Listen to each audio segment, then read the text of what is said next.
तावीज का पहनना कैसा है, शिर्क है या जायज है, क्या हमें इससे कोई नफा पहुंचता है? आइए जानते हैं।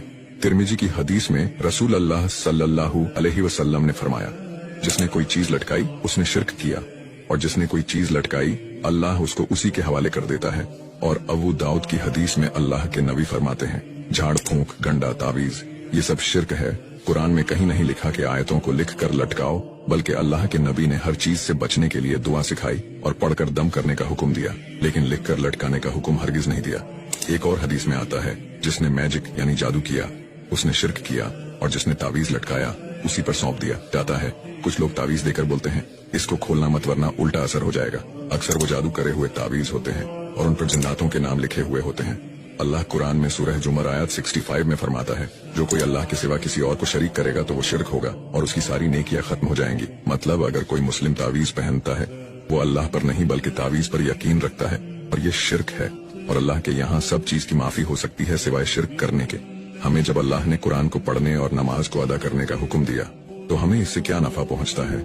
हम सबको इस गुनाह से बचना चाहिए और इस वीडियो को सभी तक शेयर करें ताकि सब शिर्क से बच सकें। एक मिनट, अगर आप भी बहुत ज़्यादा ओवर थिंकिंग करते हो और चीज़ों के बारे में सोचकर बहुत परेशान हो जाते हो तो ये दुआ आपके लिए है।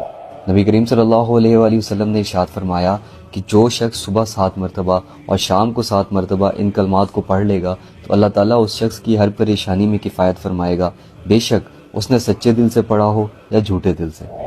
हस्बी अल्लाहु ला इलाहा इल्ला हुवा अलैहि तवक्कलतु व हुवा रब्बुल अर्शिल अज़ीम, जिसका तर्जुमा है कि मेरे लिए अल्लाह काफ़ी है, जो माबूद बरहक है, मैं उसके ऊपर भरोसा करता हूँ और वो अर्श अज़ीम का मालिक है। छोटी सी दुआ है, इसका स्क्रीनशॉट ले लें और इसको याद कर लें। इस वीडियो को जितना ज़्यादा हो सके शेयर करें, अपने दोस्तों को मेंशन करें ताकि वो भी इस दुआ से फ़ायदा उठा सकें। जज़ाकल्लाह खैर। कुर्बान जाऊं उस ज़ात पे, मेरी नाफरमानी के बावजूद भी उसने अपनी नेमतों का दरवाज़ा मुझ पे खोल रखा है। मुझे तो ये समझ नहीं आ रही कि मैं नेमतों की कसरत पे उसका शुक्र करूं या वो मेरे गुनाहों के बावजूद मुझे पकड़ नहीं रहा इस पे उसका शुक्र करूं।